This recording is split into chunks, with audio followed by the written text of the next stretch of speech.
All right. I said, John Geib, Master Gardener. Been a Master Gardener for about 10 years now. Did my training over in Midland, Odessa. So if you can grow anything in Midland, Odessa, you're definitely a Master Gardener. But moved over here to Abilene a few years ago because I wanted some actual rainfall, which is amazing. So, okay. First thing we need to think about when we're talking about vegetable gardening is why are you actually going to be doing the gardening? Right now, one of the big key things that a lot of people are looking at is saving money. Prices are going through the roof, so a lot of people are looking to save money. Some things you can save money on.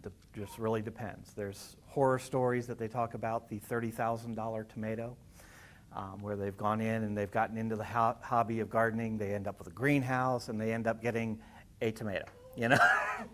So, yeah. Other things like broccoli. If you ever think about buying broccoli at like any of the box stores or any of the garden centers, for a transplant to put in your garden, that $4 plant will produce 1 head of broccoli. So, yeah, you really don't want to buy transplants for things like broccoli. But a lot of the other stuff you can make, can save some money on. So, especially if you do things like starting from seed on your own and whatnot. The last 2 items on this list are the ones that I really work with. The taste for homegrown veggies are drastically different than what you'll get in the store. The varieties that they choose to put in your stores are designed to ship 3/4 of the way across the country. And when they get to your store, after they've gassed them with ethylene gas, they'll be nice, bright, pretty red tomatoes. And they taste like cardboard. So, you can grow a lot of good varieties of tomatoes that actually have a lot of really good flavor to them, a lot of texture. And so, that's one of the big things that you can really do. I've had a story, one of my friends came over and says, I don't like cucumbers. I'm like, have you ever had a real cucumber? And he had a cucumber straight off of the vine in my garden. And he's like, this is like nothing I've ever experienced. I'm like, yeah, that's what a homegrown cucumber like. The other one that I like doing is I know where the food comes from. I use 0 chemicals in my garden. So when I walk up to a plant and I'm like, oh, I'm hungry and I need a snack, I can snap that cucumber off the vine, brush off any dust or anything, and just take a bite out of it and have no worries about what's on that plant. So, key thing also, start. Doesn't matter where you are, what you have, what you know, start with wherever you're at. If you're in an apartment or someplace with a small yard, you can use things like pots or buckets or little plastic tubs. Anything like that will work. It doesn't cost a lot. A lot of times you can find buckets on the side of the road that have blown off of trucks, and you can pick up trash and then recycle it and have free pots for yourself to use. So that works real well. If you got larger areas, that works too. It's just up to you. Up here, we've got 5 key things to worry about when we're gardening. We've got the weather, the water, the soil, the water, and the weather. Okay? Now, first thing on weather, temperatures. After about May, we're usually running between 90 and 110 degrees for the highs. Lows can be anywhere between 70 and 85. That really stunts the growth on a lot of the veggies. Things like tomatoes will not set fruit after the temperatures consistently stay above about 75 degrees. And so you'll end up not setting any fruit all summer long. Now, if you can keep that tomato growing the whole summer, it can a lot of times start setting fruit again back in the fall, and you'll end up with a fall crop also. Wintertime, we really don't have winter but about 1 week a year, which is not a bad thing. The rest of the winter is usually reasonably mild. Temperatures will get below freezing occasionally, but not too often, and usually not too bad. So a lot of the cool weather crops, the lettuces, spinaches, broccolis, that sort of stuff, a lot of times we can actually grow those throughout the winter and have good fresh veggies right out of the garden in the middle of the winter. So that's one thing to think about. Water. Like this graph here, this was a good year for Midland. We had 18 inches of rainfall as opposed to our normal 14. So, we can get a lot of rainfall sometimes. And if you notice, the nice smooth line is what our average rainfall is supposed to be like. That's not how the rainfall comes. It comes in big spikes, okay? So we have to worry about it. And then a lot of times we'll end up with big, long periods of drought in between. So the other thing you'll notice, we've got two other green lines that are jagged. One is the official airport record of what we got for rainfall. The other is what I had at my house. Two drastically different amounts of rainfall. Rainfall can be very hit or miss, as you all know. The other problem is, like we had in 2022, this one's for Abilene, we didn't even get half our normal annual rainfall. And most of that came in a couple of big spurts. So, our soil can be pretty bad up here. From what I understand, you guys up in Jones County mostly have sandy soil, or 100% sand. There are a few spots that has sandy loam, and if you get further to the south, you'll end up with some clay into your soil. If you're down closer to Abilene, we're 100% clay in most of our spots. Yeah, and let me tell you, you get two versions of soil when you've got clay. You've got concrete or sloppy mud. Those are the only two conditions you'll have. It's horrid. Sandy soil, though, lose a lot of your moisture straight through the soil, and so you have to worry about watering a little bit more often unless you can amend the soil to bring it up to a sandy loam type condition. Other problem we have around here is our pH for the soil. pH for the soil around here runs between 7.5 and 8. What that really does for us as a gardener is it locks up a lot of the nutrients so that the plants can't get a hold of them, even if they're available in the soil. Big ones are potassium, or phosphorus, iron, and magnesium are the three that we really have problems with around here. So we have to kind of keep an eye out on those with our soil. Now, the other water problem we have around here is water quality. If you're running off of a well, high chance is that it's going to be very full of solids, the total dissolved solids, so you have hard water. Those solids can really affect how well the plants grow. If you're running off of city water, a lot of times you're going to be running with city water that is being treated with ammonia chemicals or chloramides. The old-fashioned chlorine treatment for water plants was not too bad because you could set out a bucket of water and the chlorine would evaporate off.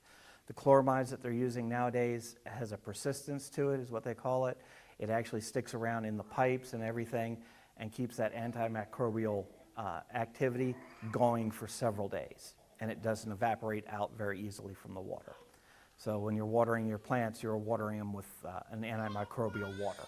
So you got to be real careful with that. The other thing, you know what we're dealing with today, the wind.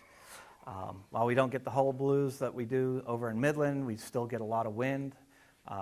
Today's winds were up in the 35, 40 mile an hour range. Seedlings cannot handle that. They have to be protected from it. So we have to kind of keep an eye out for that during our spring seasons. Other thing that we have to fight with around here is hail. Seems like that we don't go more than about a month and a half anymore with a big hailstorm coming through. Tomato that you see up there on the left, that was from a storm I had in 2018 in Midland. I had 20 different tomato plants out. Middle of May, they were looking beautiful, had a whole bunch of these beautiful, baseball-sized fruit, getting ready to mature. Storm came through. We had 15 minutes of rain. 5 minutes of that was nickel-sized hail. Half of my fruit ended up looking like that tomato. The other half looked like it didn't get hit.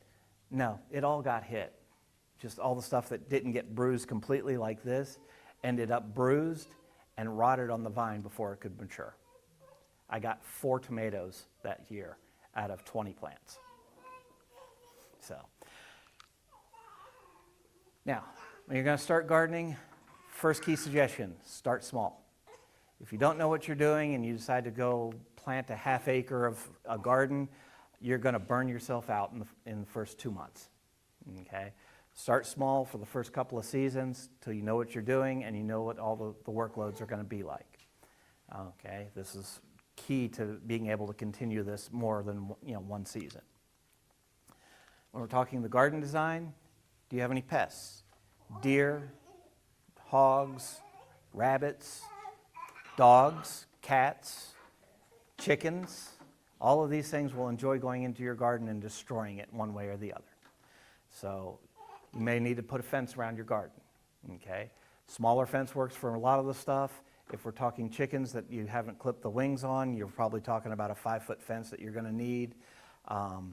And if you're talking deer, you're usually going to need either an 8-foot fence to keep it clean, or you're going to need to double fence it, where you've got a regular size fence and then a second fence, and the deer have issues jumping that from what I've been told.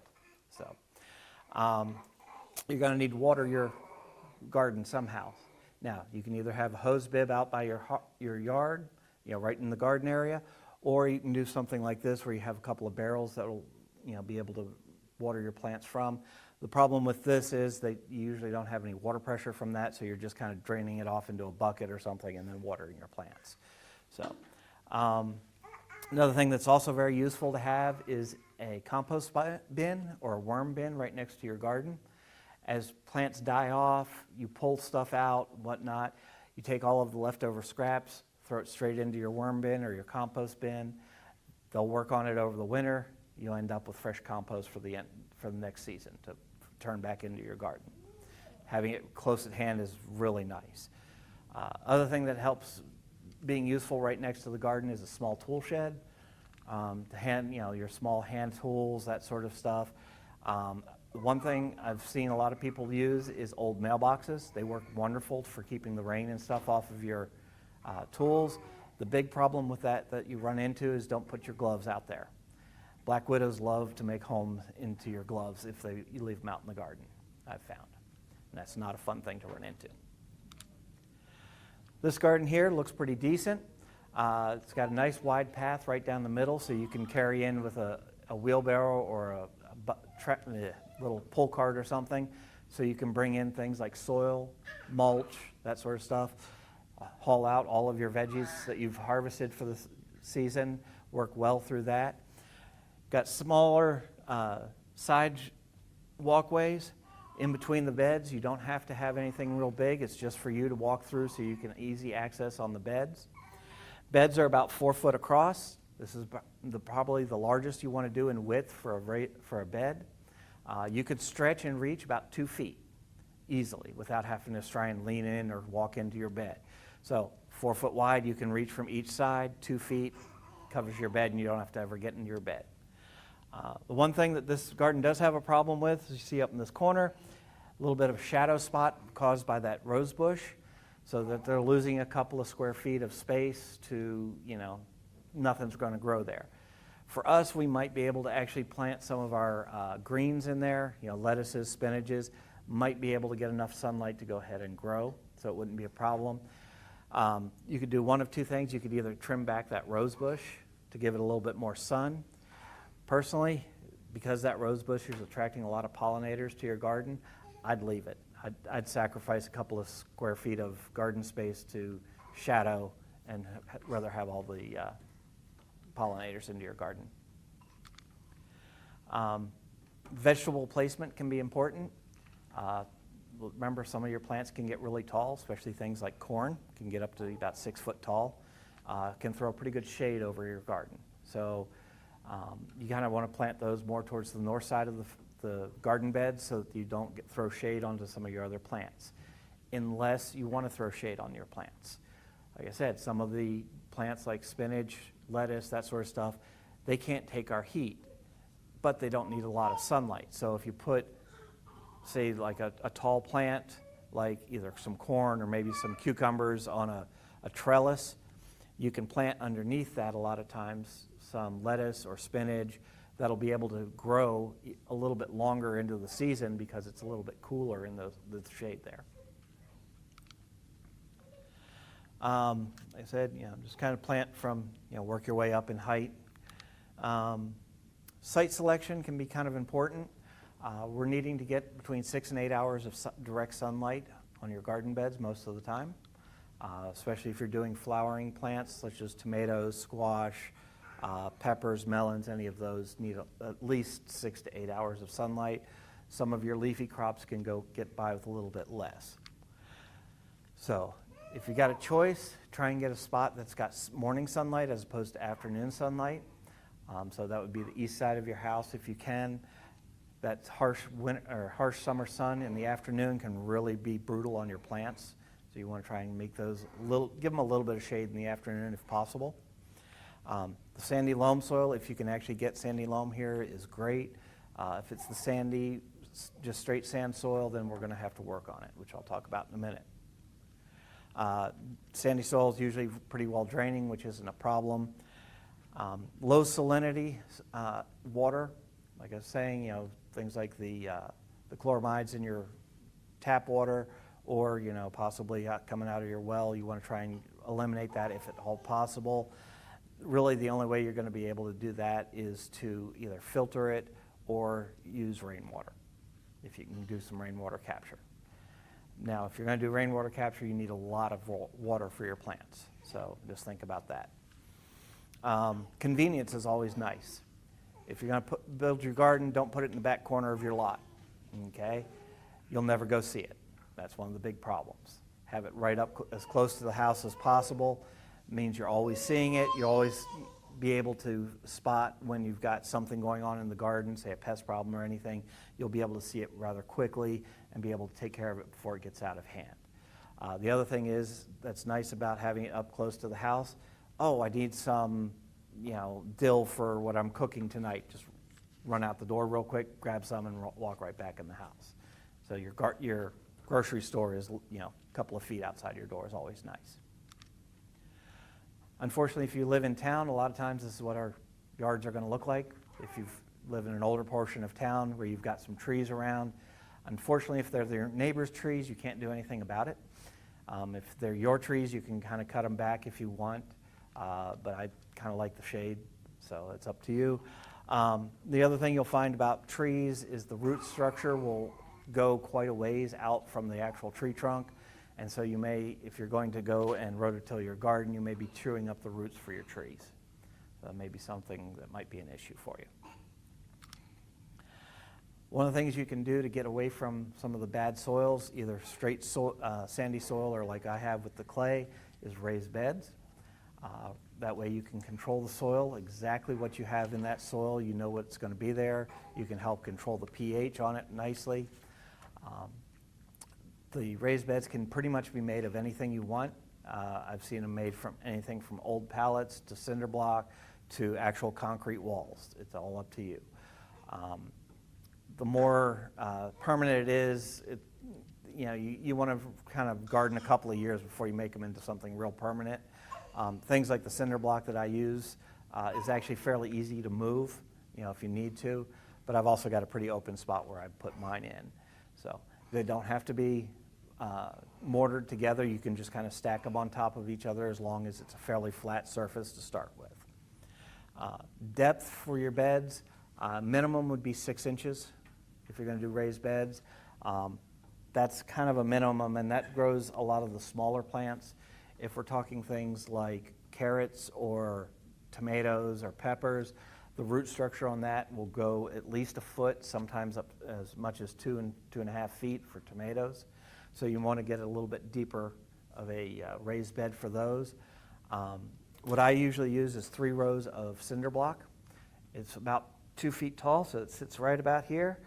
And with little capstones on them, I got about 300 feet of bench in my garden. It works real nice to be able to just sit on the edge and just de-weed, pick fruit, whatever I need to do out there in the garden. Works real well. The one problem that you'll do if you get especially a lot of raised beds is filling them. It gets expensive very quickly. If you're doing bag soil, it gets really expensive. If you can get in bulk compost, while it's less expensive, it's still pretty expensive, especially for something like these. I think these were running about $500 worth of soil per bed if I was going to fill them completely. So what I've learned to do is I will save all of my junk mail, all of my cardboard boxes, all of my paper products, and everything I can, and kind of store it off into the side. As if I know I'm building a new bed, I'll build the new bed, put everything in, and then I'll just line the bottom 16 inches of my 24-inch bed with all of those paper products. also use some wood chips because I've got easy access to a lot of wood chips. Fill that first 2/3 of the bed up with all of that. Cover it with usually some chicken manure from the chicken coop or some ammonium sulfate, which is a 2500 fertilizer. That'll help break down that cardboard and wood product over the next year. And then that top 8 inches is all I'll do with actual soil. Saves me a lot of money, but next year I'm going to have that 16 inches of wood products will end up with about 8 inches of soil. So I'm going to have to go ahead and add some more soil for the next year, but I'll be making more compost to add into that so I don't have to have the expense. John, do you mulch over the soil? Yes, I'll talk about that in a minute. When we're talking about site preparation, you need to go ahead and prep your beds, deal with a little bit of amendments, and then talk about our irrigation and fertilization. So now when we're talking about seed bed preparation, depends on what you've got for where you're going to be putting your garden plot. If you're putting your garden plot in what used to be a Bermuda lawn, understand that Bermuda must be killed off before you get involved with the gardening. You add water to your garden, that Bermuda grass will continue to grow. You think you've killed it all, it will still grow back. The best way that I've found to get rid of Bermuda grass in a yard, especially if you're going to start a garden bed, is come in, water it, get it growing nice and good, spray it with Roundup. Come back about a week later, tell the grass you're sorry, we didn't mean to spray you with Roundup, water it, try and nurture it again, douse it again with Roundup. And you do this a couple of times. At that point, usually the Bermuda is finally dead, and you can go ahead and just kind of till it under. It won't be a problem at that point. If you're looking for an organic version to get rid of Bermuda grass in your yard, a pitchfork digging down 10 to 12 inches deep, and then hand pull the Bermuda out. And I can tell you, you will have blisters for months because of that. It's not fun. So. Usually we're going to recommend that you add some amendments to the soil and till that in. Helps break up the soil. Sandy soil is not so much of a problem to break up, but if you till in your amendments, that helps mix everything in nice and good. You don't want to till too much though, like on a yearly basis. You'll get a hard pan at the bottom level of where you're tilling, and it can create a little bit of a surface where the water's not going to want to try and penetrate through as much, and can be a bit of a problem. You'll hear people talk about solarizing their yard to try and kill off the grass. Works well for a lot of problems. A lot of the weed seeds, a lot of grasses like St. Augustine, you can go ahead and kill off using solarization. Will not work for Bermuda because solarization usually only will solarize and sterilize that first 4 inches of ground. And Bermuda goes 8 to 12 inches down. So, now, when we're talking adding soil amendments, big thing we're talking about, doesn't matter if we've got clay or if we've got sandy soil, is organic material, usually in the form of compost. We want to try and build that up. For clay soil, it breaks it up. For sandy soil, it actually is, while it breaks it up a little bit, it also holds on to some of the moisture, which is very useful for the sandy soil. You're usually going to want to probably mix in about a 50% compost mix. 50% compost, 50% soil, just to try and get it to be reasonably good to hold the moisture in your soil. Other things you can use, especially if you've got clay soils, you can use like vermiculite, perlite, or expanded shale to help break up your soil. But it does get a little expensive, especially if you're doing a larger garden plot. Irrigation, we recommend drip irrigation for your garden beds. A lot of the plants that, like tomatoes, do not like to get wet leaves.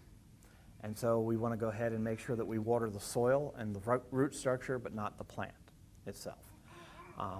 Hand watering is the next best option because you can control it and keep it off of the plants. Soaker hoses work well. The only problem with soaker hoses is if you've got hard water, they start getting your nice pretty black soaker hose will suddenly start becoming white from all the calcium buildup in it. And then you go from a hose that just dripped out the water to a hose that sprays out the water in very fine mist. And so you lose a lot of your water to evaporation that way. And you start wetting the leaves of the plants. If you have bubblers, you can use those on an irrigation system. If you've got, usually I'd use these more for for trees and stuff like that if you've got them near your garden area.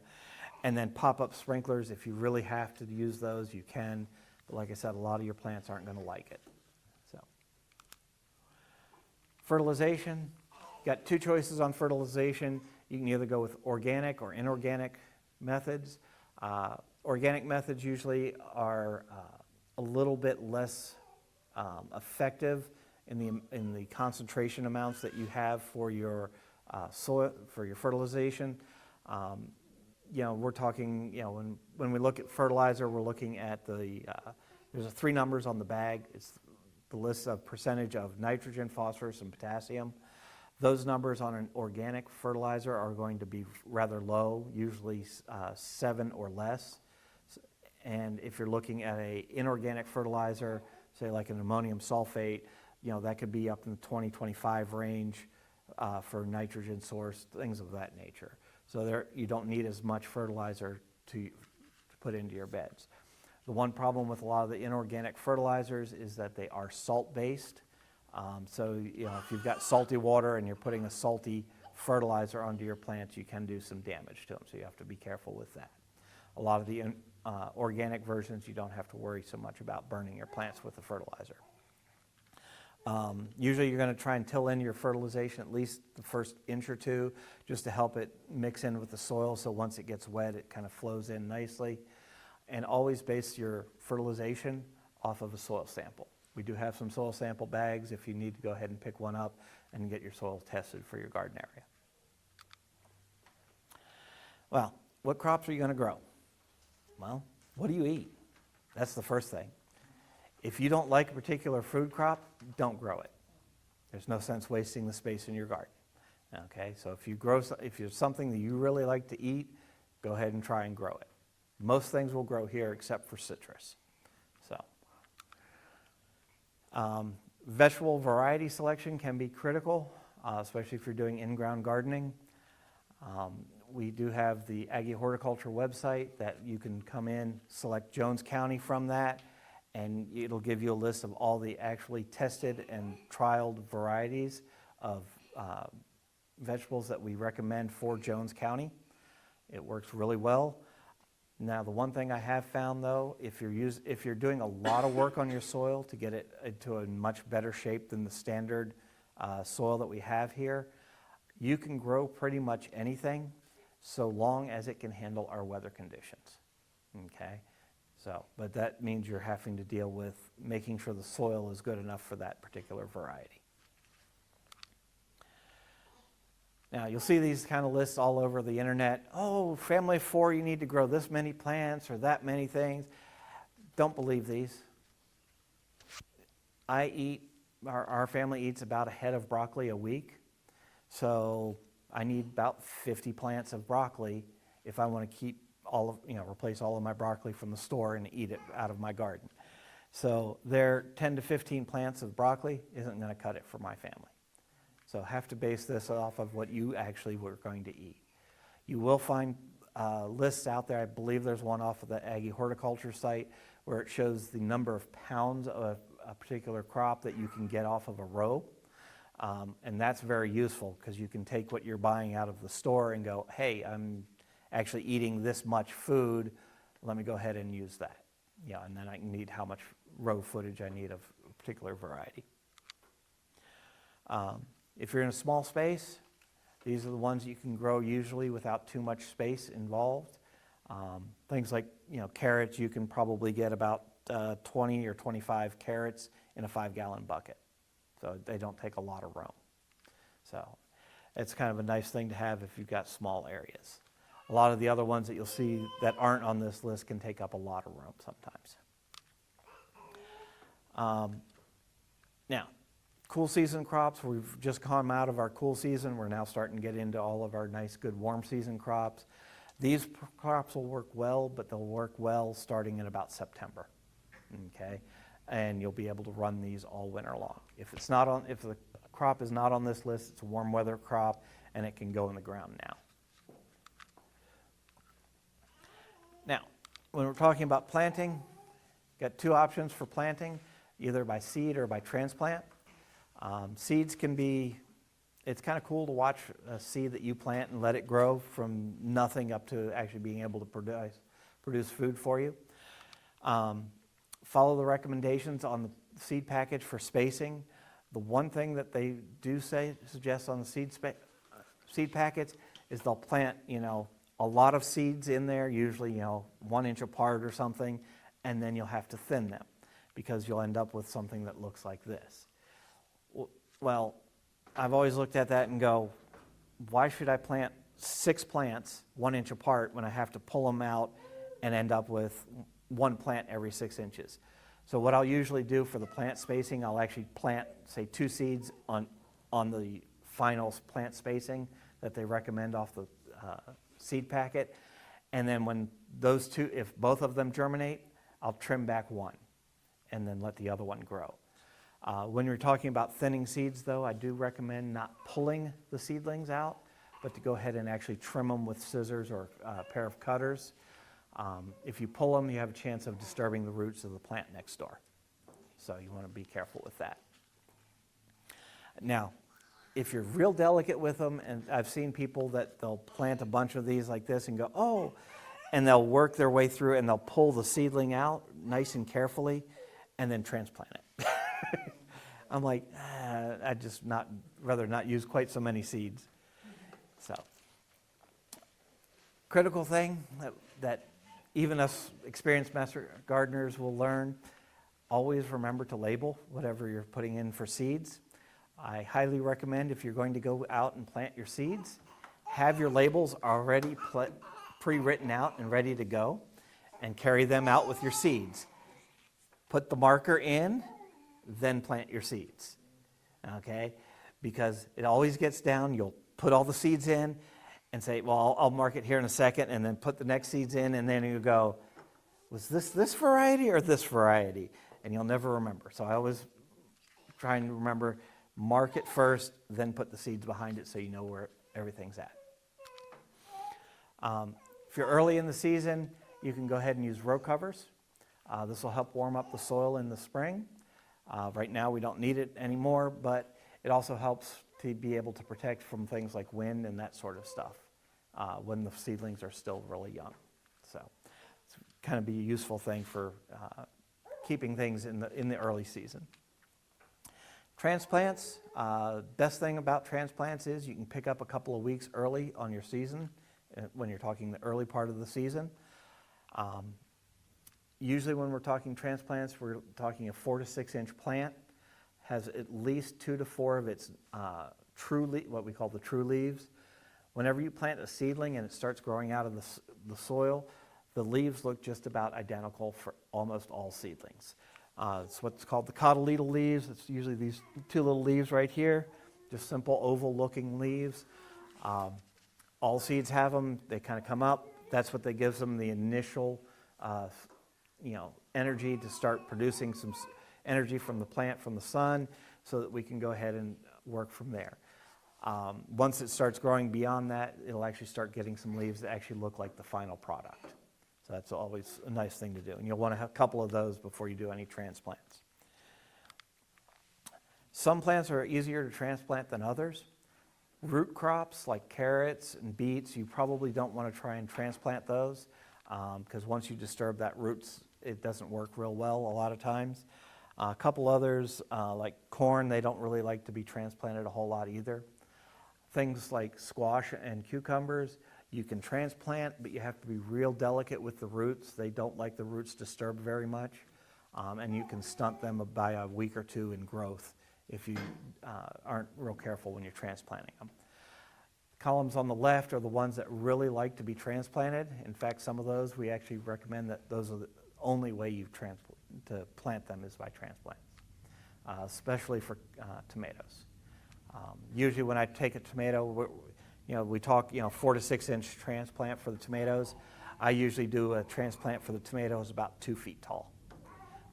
And usually by the time I finish planting it, it's a 4 to 6 inch plant because I bury that plant, which I'll talk about in a second.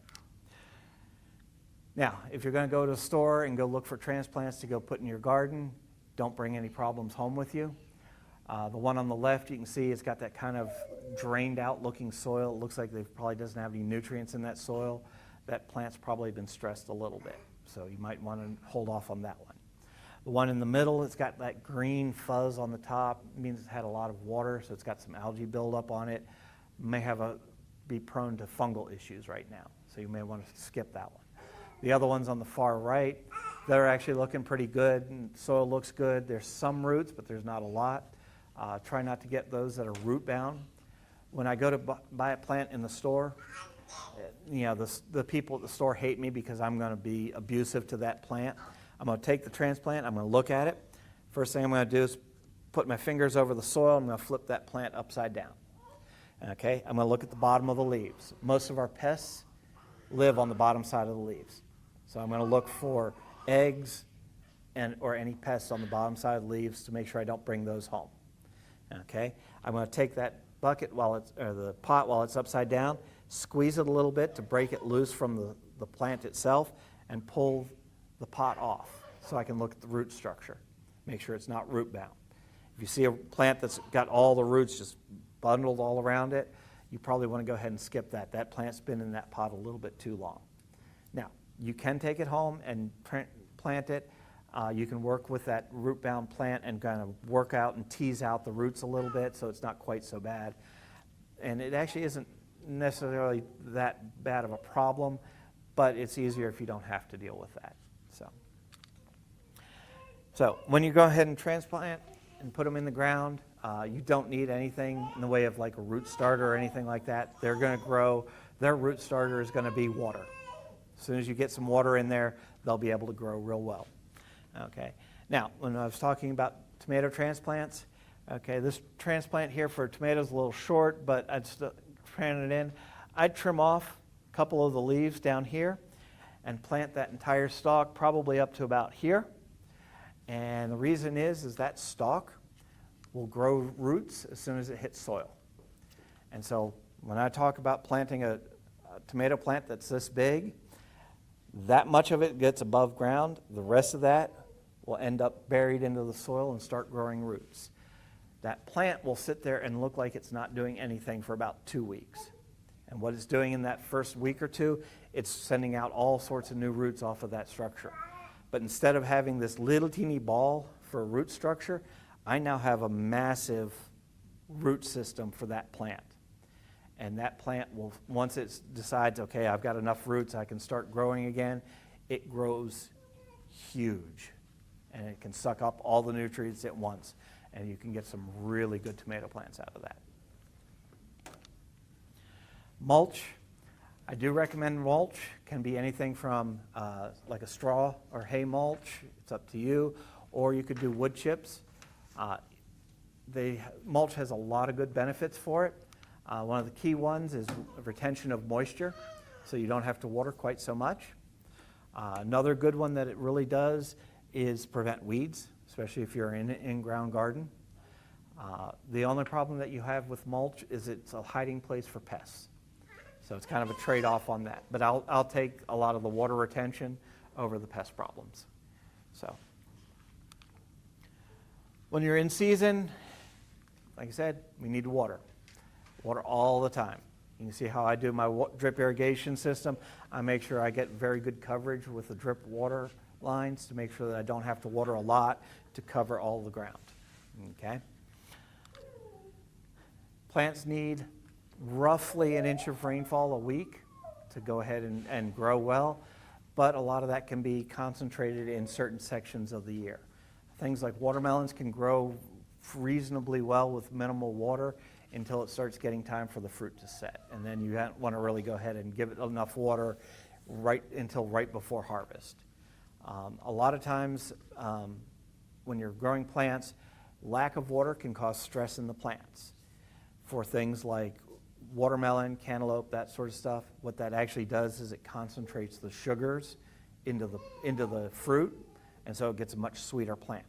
So that can be a useful thing. So if you're going to go out and harvest a watermelon or a cantaloupe off of your plants, don't water that day or maybe the day before. Go ahead and make sure it gets a little bit of dryness onto it so it can kind of concentrate those sugars. And then go ahead and water after you've picked the plants. Same thing goes for peppers. Peppers become hotter if you stress them. And so I always try and when it starts getting a full plant worth of peppers on there, I'll start just barely giving it enough water to keep it alive.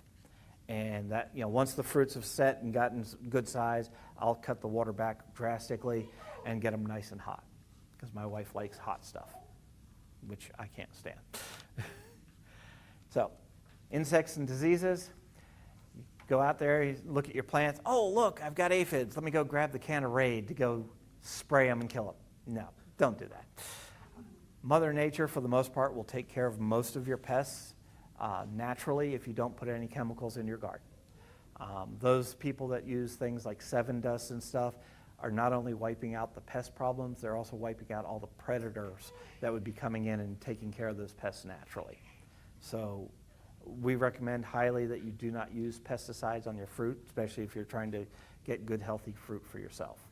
Okay? We've got a YouTube channel. I'll mention that here in a second.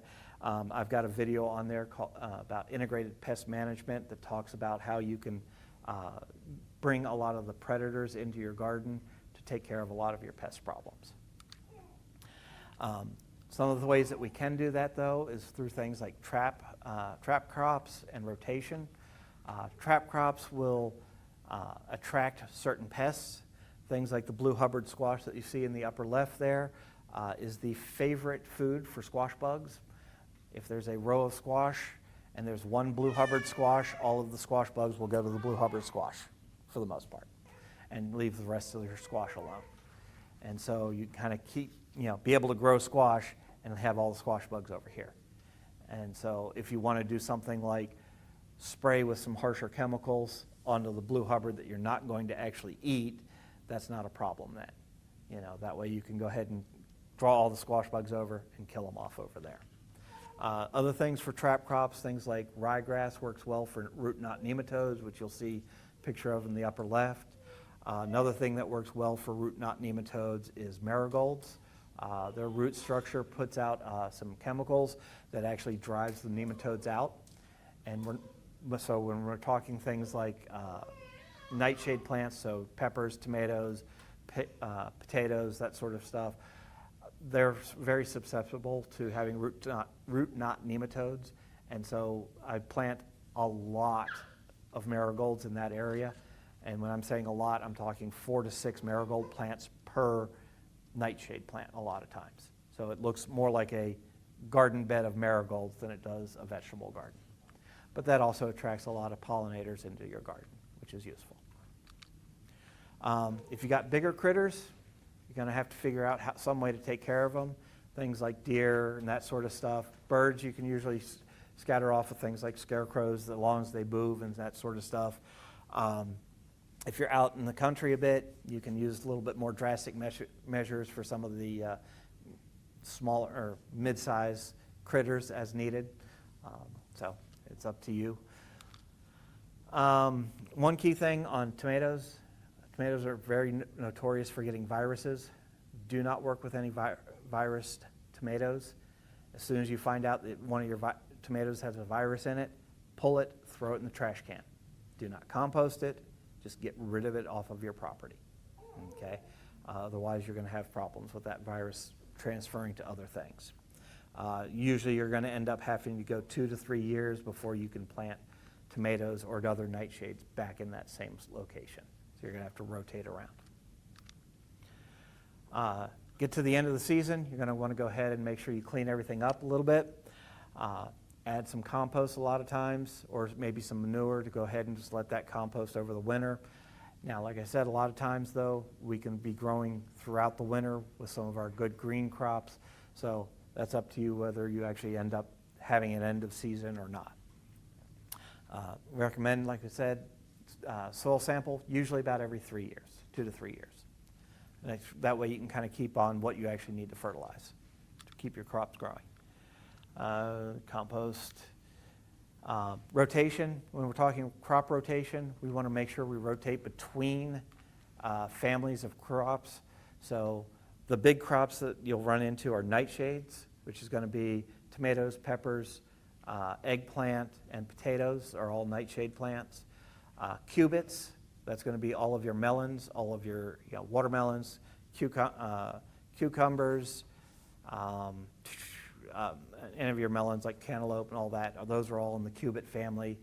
And then you've got some of your brassicas like cabbage and broccoli and that sort of stuff.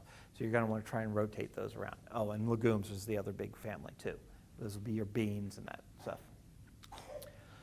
Always learn more. If you go to the libraries, I don't know, do they have a library up here in Anson? Okay. They may or may not have access to these books, but probably be able to do an interlibrary loan. If you're a new gardener, I would recommend the one in the upper right, the one by Jessica Sowards. It's a very informative book and it's very entertaining. The next ones I'd recommend are probably the two on the left, the one by Greg Grant for Texas Vegetable Gardening, and then the Square Foot Gardening. Those are pretty good books to get into. The two in the bottom, in the middle, the Good Bug, Bad Bug, that one works real well for identifying what bugs you have in your garden. You'd be amazed how many of the bugs that you have running around your garden are actually good for the garden, as opposed to the pests. The one next to it, the Plant Partners, it's basically companion planting with science behind it. And so it's actually one of the best books I've found on companion planting. If you're going to get really in-depth into stuff, the High Yield Gardening and the Rodell's Organics are the last I would recommend to get and take a look at. Okay, we do have a Facebook page and YouTube channel for the Big Country Master Gardeners. We have probably about 60 videos on our YouTube channel covering all sorts of subjects, anything from landscape design to vegetable gardening to compost, irrigation, a little bit of everything. So if you're looking for some more information, feel free to come in, subscribe, and get good information on a lot of our stuff. Facebook page, you can also contact us through that if you have any questions. So any questions? Yeah. Last year we had a big problem with ants in our garden. And Yeah. is that something we can take care of, or what's the best solution? There's no real good organic version of getting rid of ants. If it's fire ants especially, I'd advise using, Bayer Advanced, the bait to go ahead and kill those. The only semi-organic version that I've seen for getting rid of ants is a mix of borax and sugar. Mix it up as a paste. Usually put it in something like a dried water bottle, or a water bottle that's empty. Punch a few holes in it and set it out next to the ant hill. The ants will find their way in and take the bait back into the ground and kill them, but it's in that plastic bottle so that nothing else can really get to it. I have seen some of the chemicals that they do use for ants that you cannot use in a vegetable garden. So Yeah. make sure if you are going that route, you read your label. And that's the problem with like the Bayer Advanced. It's not recommended for vegetable garden. But it's, if you've got a big fire ant pile in the middle of your garden, what are you going to do? I'm allergic to fire ants, so I'm going to take them out however I have to. So, other questions? I just started my garden. Mm-hmm. Green beans, is it too early right now? No, everything can go in the ground right now. I didn't know whether the scale that we're going to have would affect it. No, the last frost date, which would be what you really have to worry about for Abilene itself, is March 29th. I always call it April 1st because that's more of a realistic date because Mother Nature's always trying to fool us. Our last frost date has been anywhere from early February to June. So, but it's usually right around the beginning of April. So, once we're past our last frost date, pretty much anything can go in the ground. The only thing that really doesn't like cold temperatures, and I'm talking cold, not freezing cold, pepper plants have a little bit of chance of getting stunted if the temperatures hit below 50. So, but it just kind of delays them a little bit. It's nothing major for them. I plant some of my cucumbers. Yep. Cucumbers, cantaloupes. Yep. in my elephant Mhm. and they give. But they stay little, but they're really sweet. Is that Yep. because I'm giving my elephant ears too much water? No, I would say just the opposite. Usually you're going to, if they've got enough water coming in, it may be a little bit of extra fertilizer, maybe, to help them grow out. A little bit of potassium in there to boost the yield. When we're talking the fertilizer, the three big numbers that we've got on the bag is for nitrogen, phosphorus, and potassium. And I've always learned it's nitrogen, phosphorus, and potassium. So nitrogen is for growth. Phosphorus is for, or nitrogen, potassium, and phosphorus, right? I can never remember which, but it's up, down. So the second number is for root growth, and the third one's for fruiting. So,